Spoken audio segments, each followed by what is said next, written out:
Hello and welcome to the I Love Me Lab show. My name is Gail Buck, and I'm an NLP Master Life Coach, meditation instructor, and a seeker of happiness. And each week, we're going to bring you an inspiring person or message to help you discover additional ways of self-care, self-love, and becoming a healthier, happier you. So thanks for spending time with us today, and let's let the show begin.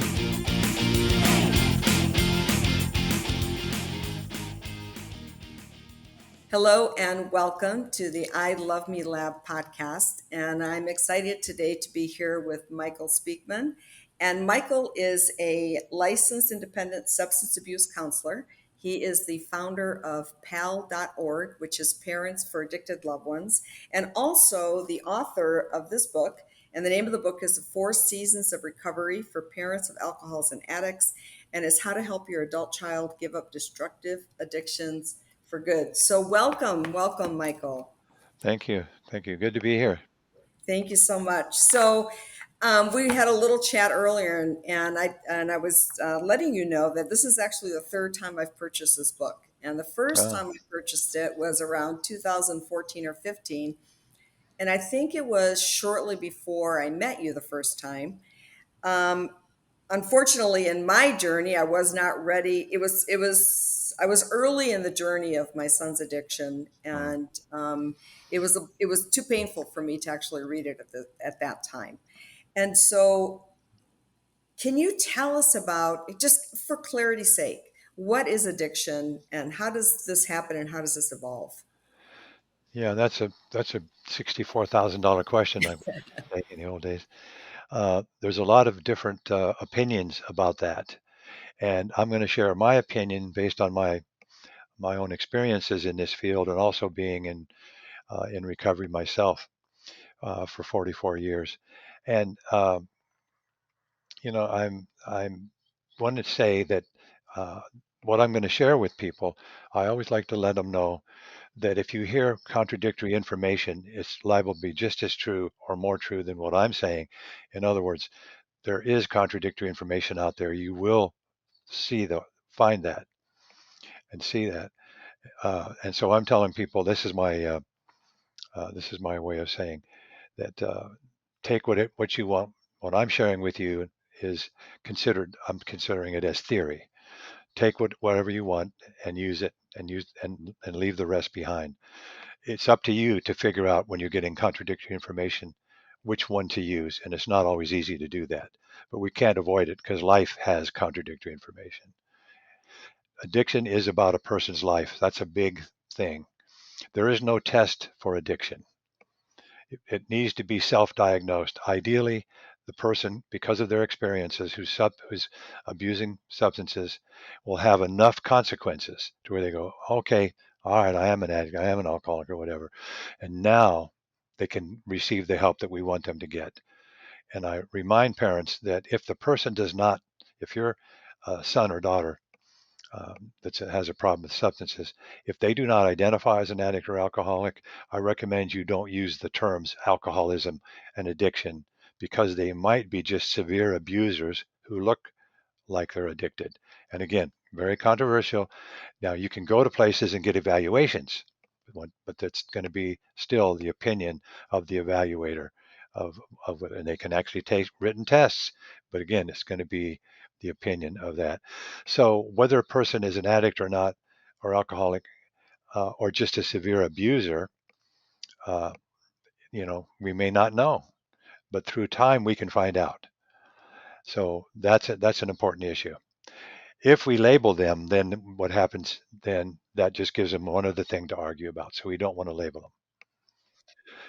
So now, once the person has a problem, we have the same types of help for the severe abuser that we do for the alcoholic or addict. So a severe abuser is someone who uses way too much. A guy drinks too much. He has some blackouts once in a while, uh, but he's able to keep his job. So we look at consequences. Uh, how severe are the consequences he creates? How long has he been doing this? But those are only indicators, and it's not always easy for us to tell. So we go back to the person themselves. So I would say, son, do you consider yourself to be an addict? No. Okay. Then has alcohol been a problem for you or drugs been a problem? Yes. Okay. So we can use the words problems with drugs when we're discussing issues with our children. Problems with alcohol, problems with drugs. Right. So in this book, which as I said, this is like the third time I purchased it, and I'm just digging in because this could be like such a guide for anybody who, if your parent, if of a severe abuser or an addict, it's such an incredible guide. And one of the things that you talk about here, which we'll dig into a little bit down the line, is being educated in this whole space, because I know as a Yes. parent sometimes it's almost too painful to dig in, because we spoke, oh gosh, we talked a couple of weeks ago, and the question that I had asked you at that time was, if your child is alive and you're experiencing this continuous pain because of the addiction, or being able to manage addiction, that's not really grief because your child is alive. What word would you use to describe it? Yeah, And you that's a told me it yeah. is grief, is what you told me. Yeah, it is grief. We can have pre-grief, Hmm. you know. And so I had a mom early on say, Mike, when I found out that my 30-year-old son was on heroin, it was almost like you told me he's dead. So that is very normal to have Yeah, that and grief. right, and you told me you go through the phases, like the Yep. denial, which I Yep. definitely did, then the anger, which whoa, I did, Yep. sadness, until you come to Bargaining is a part of that. yeah. Bargaining is a part of that too. So yeah, we will go through the grief, and it would be very helpful for parents to get a counselor who knows about addiction and recovery, who also specializes in grief, because helping parents resolve grief really winds up helping the addict or alcoholic. Okay, so in this podcast, we're going to talk about a parent's recovery and a parent's, give you some ideas, if you're in this space, how to best manage the space so that you can not Yeah. only survive but still thrive and have your life in this space. And you have outlined in this book magic moments. And so, as I was sharing with you before we started the podcast just now, I had so many questions and so many notes for you that it got overwhelming. And so I pulled out your book.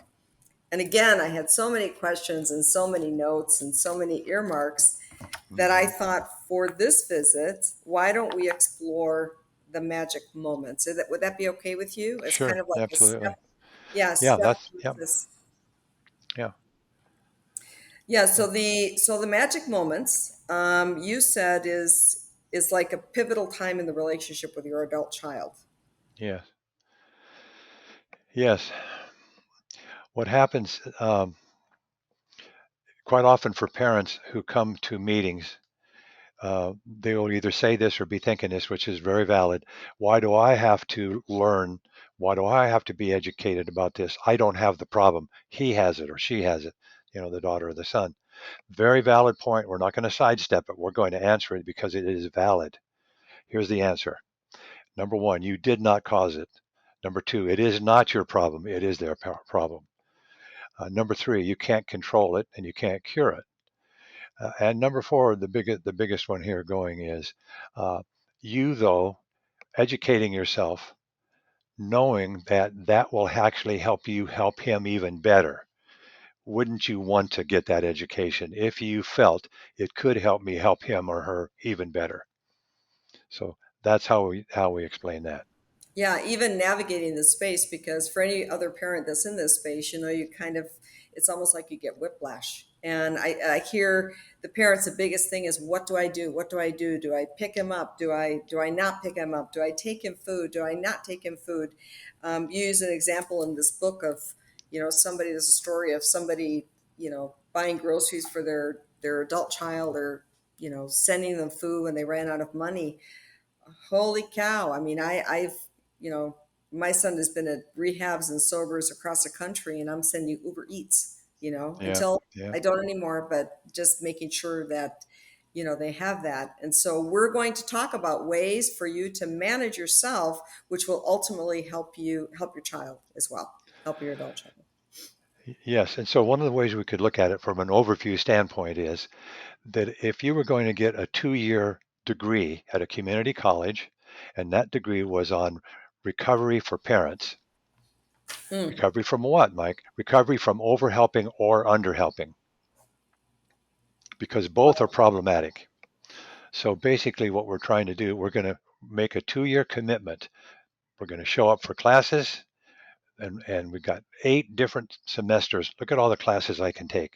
Classes on how best to talk to him. What should I do to help in this situation?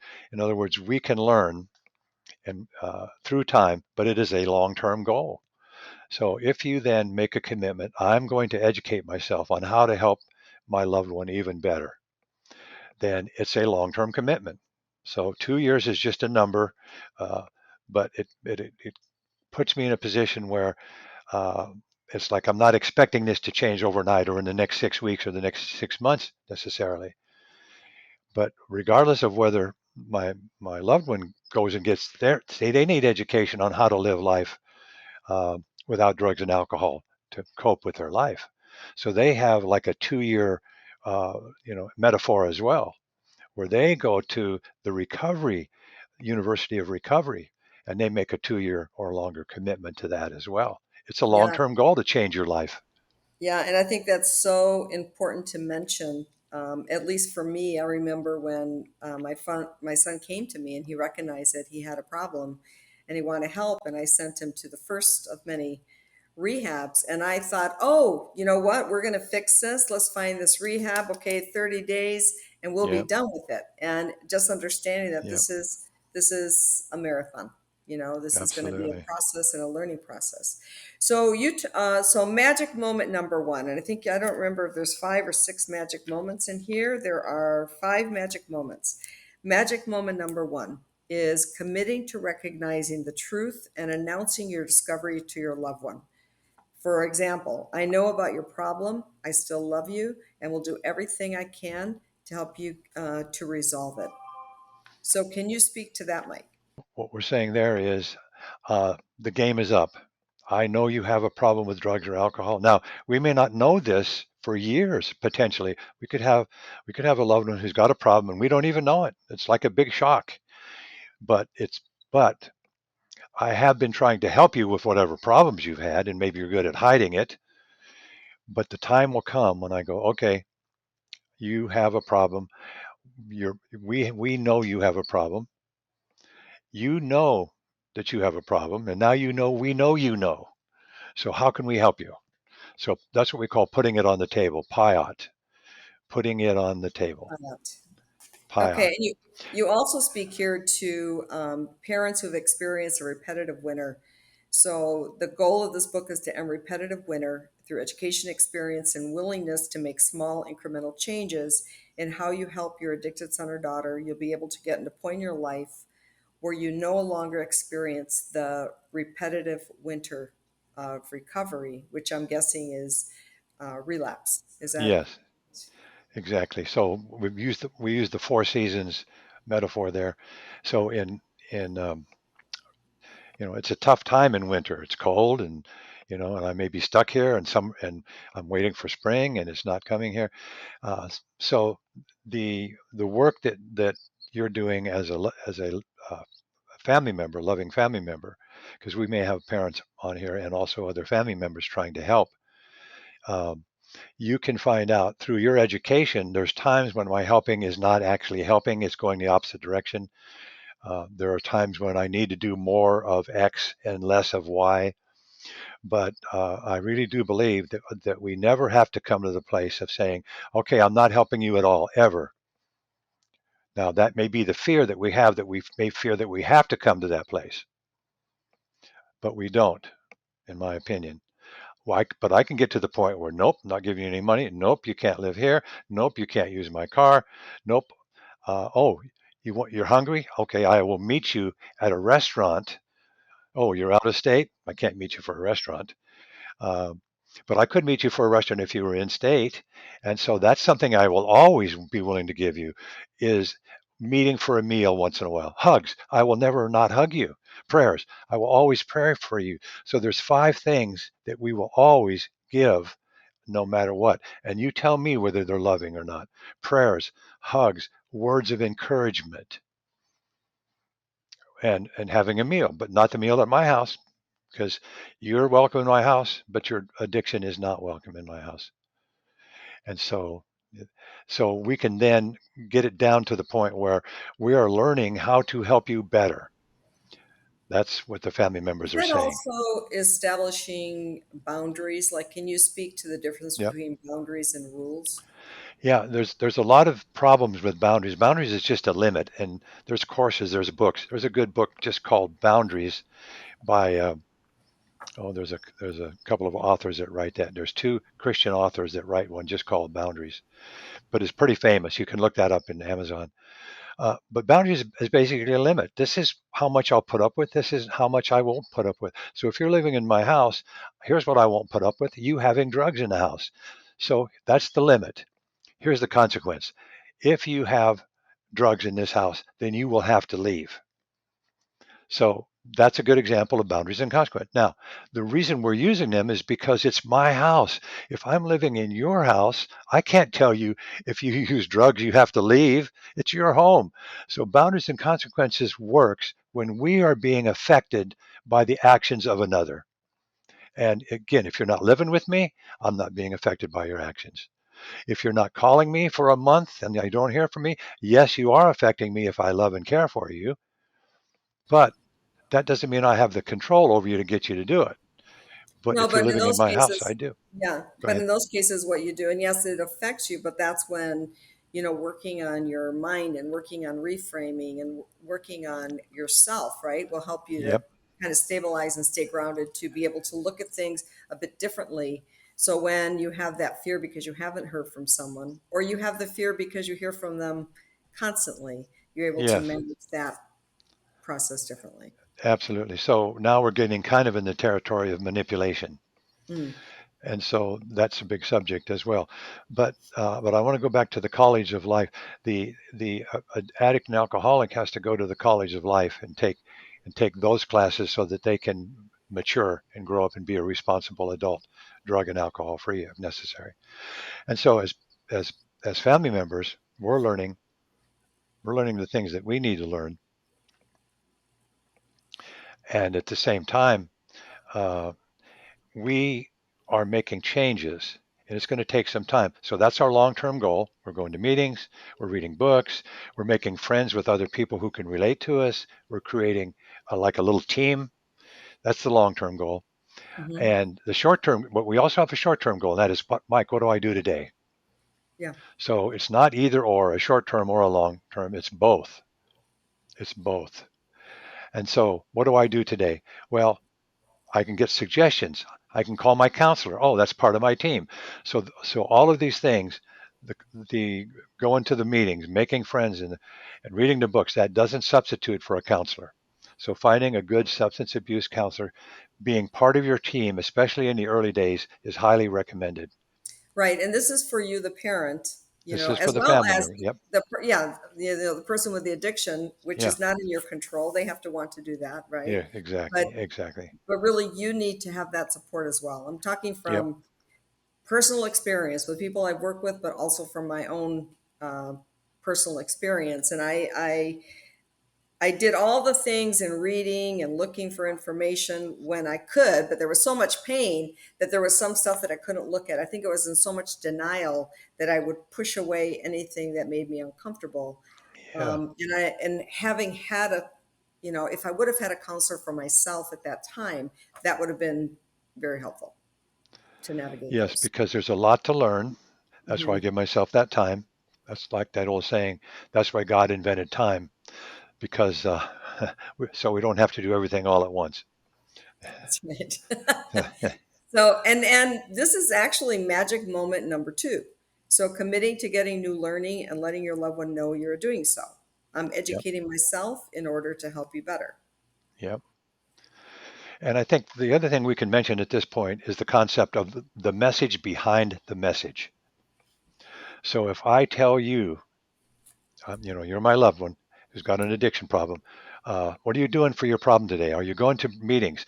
Have you got a sponsor yet? If I try to micromanage your recovery, what message am I sending to you that's behind that message?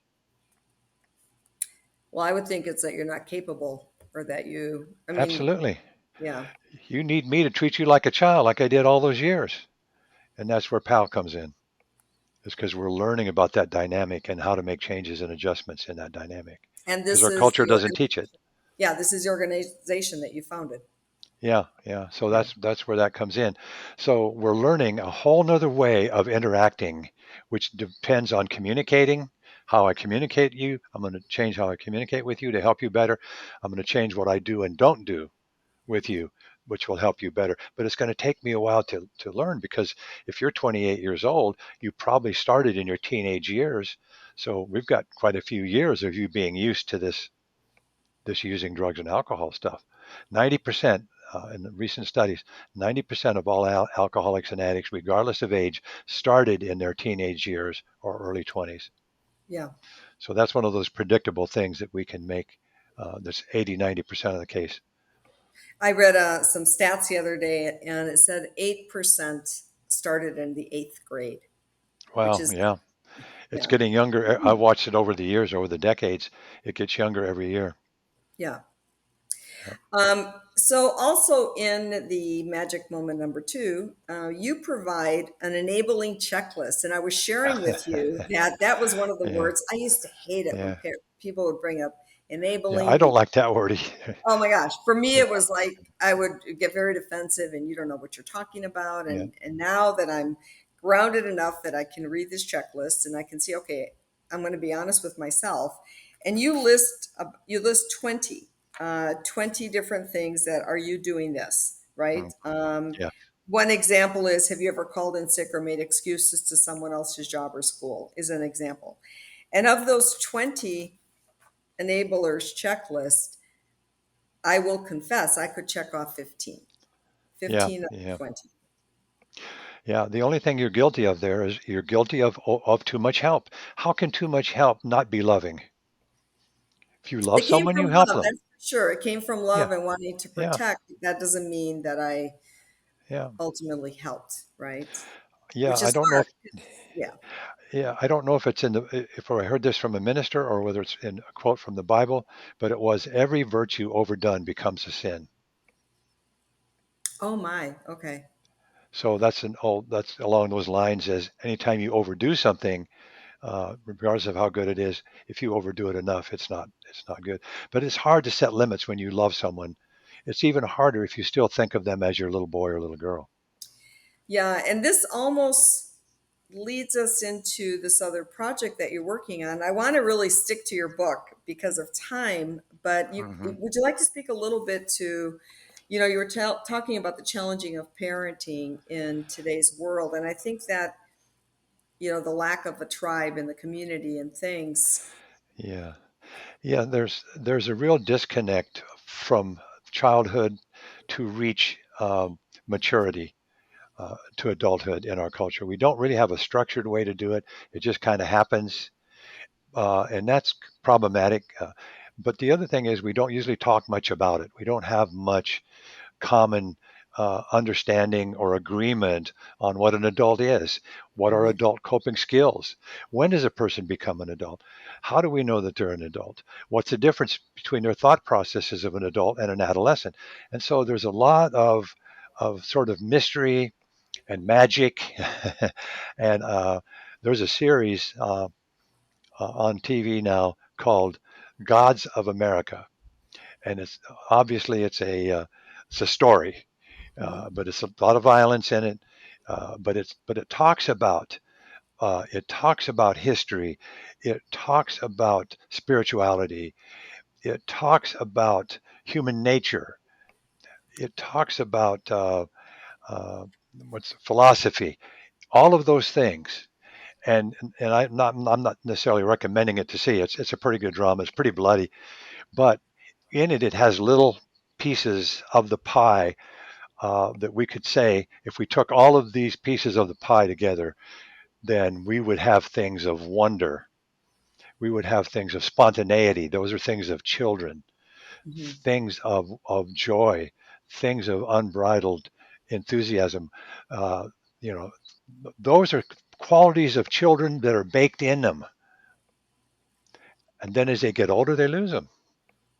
Well, why can't they just take them with them into adulthood?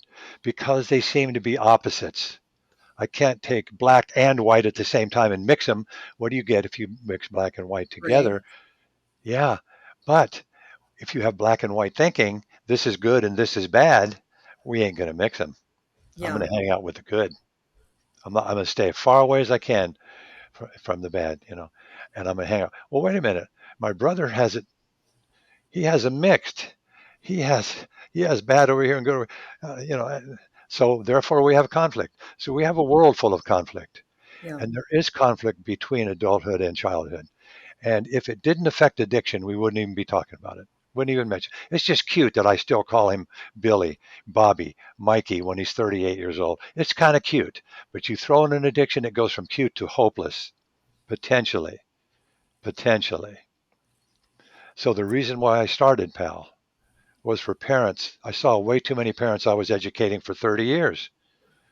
Way too many of them would come into education at the treatment center I was working at, family education, we call it, and they were feeling hopeless. And I noticed that. Why? Because I was hopeless in my alcoholism. I was hopeless. And in this field that I went into, which is substance abuse counseling, I met so many hopeless addicts and alcoholics, all different ages, all different walks of life, all different everything. And guess what? I could relate to them in here Yeah. with my story, even though outwardly it was totally different. Totally different. So if you then expect me to grow up without some guidance, but at the same time you educate me. That's what happened when the information age hit. The information age collided with the industrial age and has created the drug age. That's how I look at it. The drug Well, age I is wonder, and I here. don't want to go into a whole other space, but with some, with the kids stuck on their telephones all the time and the social media and the internet, and that just even takes it. They're growing up. They're growing up before they should grow up. And Yeah. we used to have that problem just in families because there was alcoholism or drug addiction with one of the parents, which affected the ability for the children to have enough interactions to learn adult coping skills. But today it's like, no, I don't need to have an adult. I don't need to have an addict or alcoholic in the family. I can just have this phone. Going back to the alcoholic, the child had to grow up quicker to make up Yeah. for the fact, taking care of the other kids, for instance, and doing things that the other parent couldn't do because one was addicted and the other was trying to take care of them too much. So that's kind of a classic thing. But now if I'm learning about sex when I'm 10 years old, 9, 8 years old, that's not really good. That's problematic, but Yeah. you can't stop me from it. So that's just one example. So now, uh, what happens is alcohol and drugs comes along and I use it and it reduces my anxiety and depression.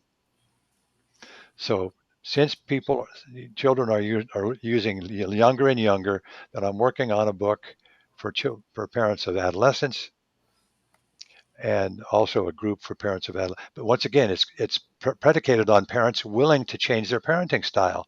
I don't know a Yeah. lot of parents who want to change their parenting style. Are you inferring it's bad? Nope.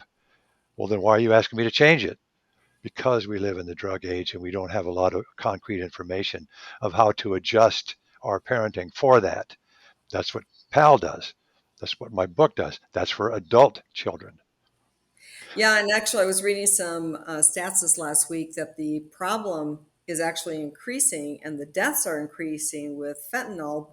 However, Yeah. the concern in our country has is declining, although they attribute it to COVID and the economy and all these other things where maybe the country is paying more attention to these other things. But the problem with the substance use is actually getting worse here, and the deaths Yep. attributed to it is actually getting worse. Yep. So, Alcohol is an anti-anxiety and antidepressant. Every one of the drugs is an anti-anxiety and antidepressant. yeah. So, so it's just self-medicating, and if it's but it can be problematic.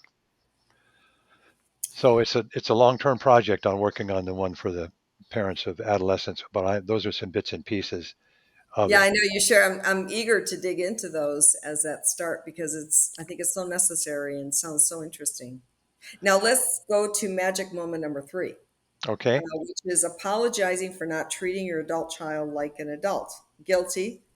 Yeah. We love you very much and thought we were helping you by treating you like a child. Now we realize that you deserve to be treated like the adult you are. So, how does a parent create that pivot or that shift? The answer is through time and practice and pain. Then you have to grieve the child. And that's, or now we're back to going to counseling and working on the grieving process. So that's part of the process. So one of the things that you can ask the parent is, what age do you see your son or daughter in your mind? And that was my first clue back in the days of where I was forming PAL, or I was looking for PAL, and I was gathering data from experiences with families. And uh, if you had What a is son or daughter in treatment in the treatment program that I was working at, they would have to be 18 or over because that's all I worked at was adult treatment centers. So whether your son or daughter with an addiction or alcoholism problem, whether they were 18, 28, 38, 48, 58, or 68, if you were the parent and I asked you, what age do you see little Billy in your mind's eye? I mean, not little Billy, but what age do you see Bill in your mind's eye? Bill is 27. What age yeah, do you see him, Mom? 15. Dad, what age do you see him? 12. This is not something wrong or bad or that kind of thing, but it's problematic. It gives us a clue that that's the age at which you're helping him. Well, if he's 15 or 12, I don't have to set a boundary. I will always help you all the time, every time. I don't have to go through the hard trouble of having to learn a boundary. I mean, I can set them, but they're not going to work. They're not going to work. I'll set consequences. They don't work like when you were 10, right. because when adolescence hit, now you know everything. Now you know everything. That's why the internet, I mean the information age is the purview of adolescents. Adolescents are trying to become an adult without clear information on how to do that. That's just the reality of our culture. That's not taking any inventory of, or trying to accuse anybody. So our culture doesn't know how to answer the questions of adulthood. Now, in this section, you also talk about the strain on marriages, and I can't tell you how many people that I know that get divorced during this time, or Absolutely. right, or my ex-husband and I don't. He won't speak to me. I think from Yeah. all the times that I've gotten so angry at him for him not doing what I thought he should be doing for our son. Right. Now we want to keep, just to clarify here, he did not have an addiction issue. No, Okay, so I want to clarify that. Suppose he did have the addiction issue. Could you see how that could complicate it even more? sure. Because then you have a son with it, so there are some people dealing with that, where one Mhm. of the spouses has an addiction issue, and the son or daughter has the addiction issue. But what you're saying is non-addicted parents are having this conflict, Sure. because we're back to what I said before. This is the right way to do it. This is not the right way to do it because it's the opposite. Nope. This is the right way to do it. This must be the wrong way to do it because it's the opposite. So, once again, human nature. So, the biggest piece of information I give people, if you've got that split of how best to help our child between parents, it's absolutely normal. You didn't invent it. It's supposed to happen. It's just a matter of degree. But at a certain point, if it gets worse and worse, if you don't go and see a counselor and work on that, because you're trying to help the son or daughter and you're ignoring each other, you need to go work on you and your marriage. So I've marked in pink all the loving passages that I see in the book. There's quite a few, but here's the one that I wanted to share. It says, so even if your adult child is not yet open to receiving help, you are able to move forward because you are receiving help. Yes. Your behavioral message to your son or daughter is clear. I love you enough to take time to educate myself about your addiction so I can best help you. And you recommend here's where you also speak about it's 6 months to a year to feel level with, comfortable with your level of education. Yep. And you recommend posting on a mirror or having maybe now it'd be on your desk, on your computer or something, where it says, no matter what my son or daughter does, I either know what to do or I know where to get the answer to what is best to do. And I'm going to repeat that because it's worth repeating, Yep. because if you Yep. educate yourself, it's going to bring you a lot of peace. So I'm going to repeat that. It's no matter what my son or daughter does, I either know what to do or I know where to get the answer to what is best to do. There you go. There you go. Yeah. Yeah, absolutely. So that's so back to the timing. We can't say exactly the time, but it gives us good examples of timing. So in that first year, you have learned a lot, and now you know a lot of resources to go to when there's a problem with your son. But you still got another year of my metaphor. You're still learning. You're Yeah. still learning. Uh, but then it's just not natural for us when we have a hurting child as a parent to start working on ourselves. No, I've got to go save them. Sure. You feel So selfish. You feel guilt. You feel all these things, absolutely. you So know. if you see your child, your addicted adult child at 17 or under, that is normal. It's problematic because you're still responsible for them at 17. Hmm. But here's how predictable it is. And it's a comment on our culture. It's a comment on the times we live in. It's a comment on the need of pal. What percentage would you guess if we asked parents that? What age your adult son or daughter, 18 or older, what age do you see them in their mind? It's going to be 17 or under. What percentage of the time? I'm going to guess 75% of the time. It's, 99.9. geez.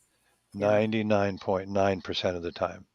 Yeah. Remember, I said there's predictability in addiction and recovery, and there's predictability because there's a curriculum to it, and 80 to 90% predictable, not 100%, but 99% predictable in this one thing, in this one experience. So we're learning then that we can back off with our parenting and do less, actually talk to them less, help them less, listen to them more, give them words that are different more. And then what we're doing, we're altering the message behind the message. Example, no, I'm not letting you come home to live with us, Bobby, who's 30 years old, Bobby, who's 22 years old, Bobby, who's 18 years old. No, we're not letting you come home to live with you. Why? Because we believe so much in your independence. That's why. Mm. So that's an example of where we're changing how we communicate with them. Now the message is clear of the message I'm giving you, where the message behind the message was not clear. They were dictating the message. Oh, you don't love me. Oh, Right. let's play the guilt tape. So once again, we're learning how to not give them ammunition they can use on us. Right. We Or you give say, them the I love you. And ammunition. they go, oh, yeah, right. Oh, yeah, right. Exactly. If you did, Exactly. you would, whatever the thing might be. I had one mom who told me this one: pack your bags. We're going on a guilt trip. Isn't that a good one? Isn't that a good one? So we could argue what's more loving, what's less loving, and those kinds of things.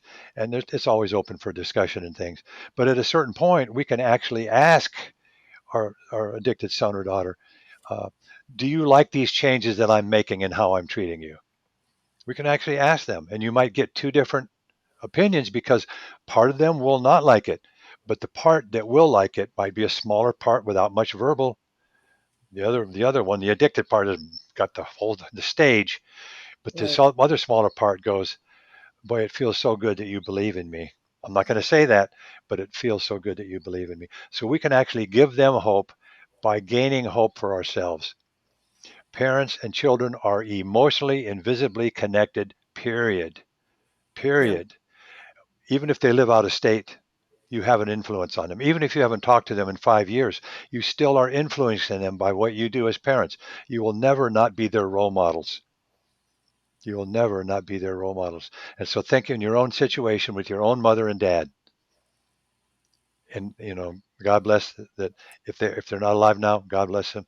But think about when they were alive. If you got a call from either one, mom or dad, and this is not 100%, but this is high percent, mother or dad called you and said, "Hey, you know what? I'm going to see a counselor, and I'm working on my stress issues, and I'm doing a lot better." How would that make you feel in your little heart? Wouldn't it affect you? Yeah, yeah. In most cases, I mean, we have obviously some conflicts going on at My times. mom is. I talk to my mom every day, at least once. Is my Yeah. best friend. Okay, So so yeah. we could say dad, mom or dad. But again, that relationship between parent and child is the most loving, the most caring, and the most problematic of any human relationship we're ever going to have. And so we're going with it. We're learning a little bit more about it. We're making some adjustments. So the message behind the message is, even though you're not changing, Johnny, I'm not on your case to get you to change, but I'm changing me to help you even better. And I So, believe someday you'll find the help you need and have the life that you've always wanted to have. so to quote something that you wrote in the book in this section, it says your primary goal is to refuse to take responsibility of your adult child's actions and inactions. This is one of the Yep, major things that you're learning. You're also learning that in some cases, by doing less, you're actually doing and accomplishing more. And this very likely will go against your natural parenting instincts, which is to be absolutely, expected. Yeah. absolutely, absolutely. So there was one other thing that I was going to say along with that. Um, it just left my mind. It was in my mind and left my mind. So if we're looking at the big picture here, PAL is not for the addict or alcoholic. It's for the parents. And so the alcoholic and addict has plenty of places for them to go. Oh, I know what I was going to say. I'll have moms call me sometime and go, Mike, my son, he's 35 years old now. Why is he still so, he's not so irresponsible? I go, because you take his responsibility away from him. Oh, oh. So, so you can see that there's quite a bit of experience is teaching us if we don't make changes the old way, it's like you're not changing, I'm not changing, you're not changing, there's no change. But if one of us makes a little bit of move, there's a little bit of change. And so uh, I can't get you to change, so I'm going to change me, but I'll never change how much I love you. This is an addition, and I will, and this is a tough one. I will never change how much I believe in you, because I believe in you more than you believe in yourself. I'm sorry I haven't always given you that message clearly. I want to give it to you clearly now. I know that someday you'll get the help that you need, and it's not me, but you'll get the help that you need, and you'll have the life that you've always wanted to have. God has for you. I will never stop believing that, no matter what you do. That's what they need to hear. Now, how hard is it to hear that when you have 20 years of relapse in the history? Now, when I tell you I believe in you, I'm lying to you. And I go, wait a minute, no, wait a minute. We don't need to lie. What if it's only 1%? What if it's only 1%? Don't tell me 0%. 0%, that's that's knowing the future for sure. That's God territory. You're not God.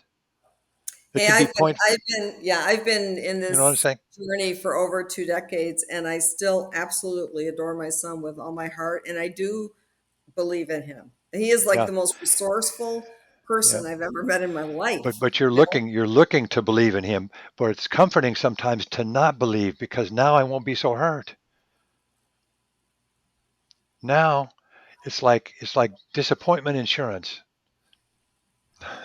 Hopelessness is disappointment insurance. So it's not bad to have it, it's just problematic to stay there.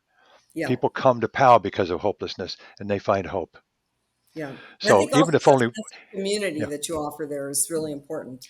Oh, the parents are Community. wonderful people that come there. Yeah. The people Hmm. that come there are wonderful.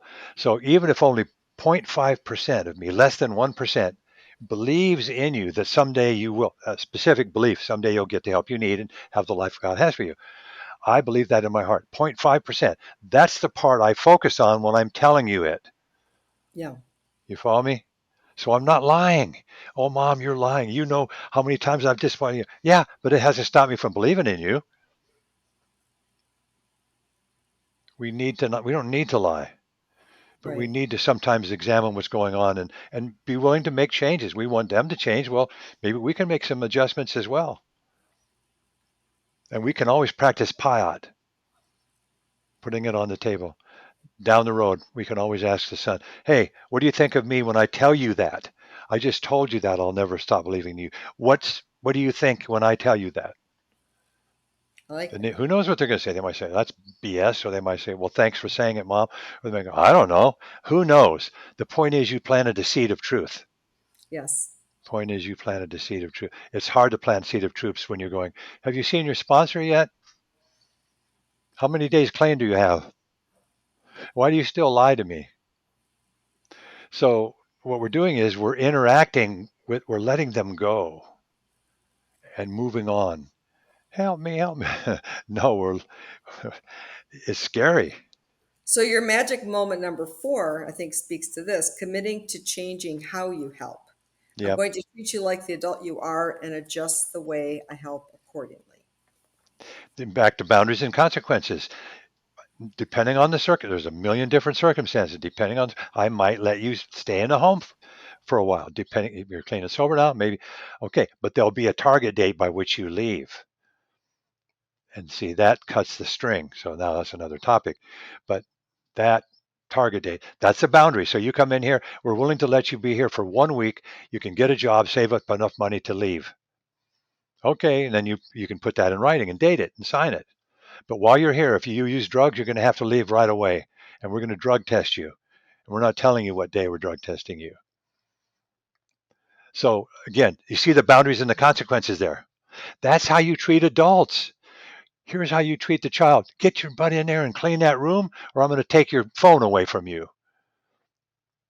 And then the other way is, okay, you're not going to clean your room. I suppose, I have to.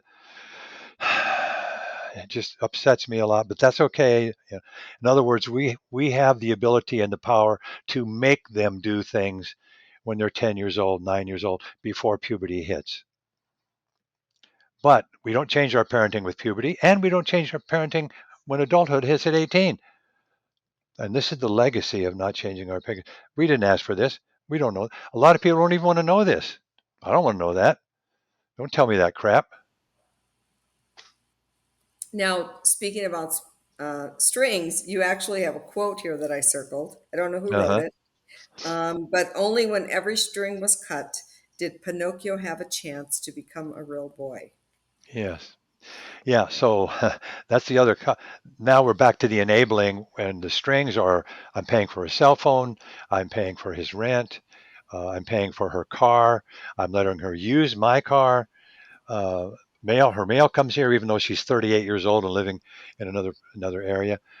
So all of these strings have one thing in common: it somehow helps financially them.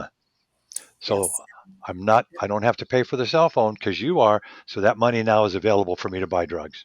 Or not to, yes, and not to move forward in my responsibility, right? Exactly. Exactly. And so your magic moment number 5 is committing to cutting financial strings. We have been Yeah. inadvertently preventing you from learning financial responsibility, something every adult must know. That's not Yeah. our intention. So we're going to cut the financial strings that have held you back.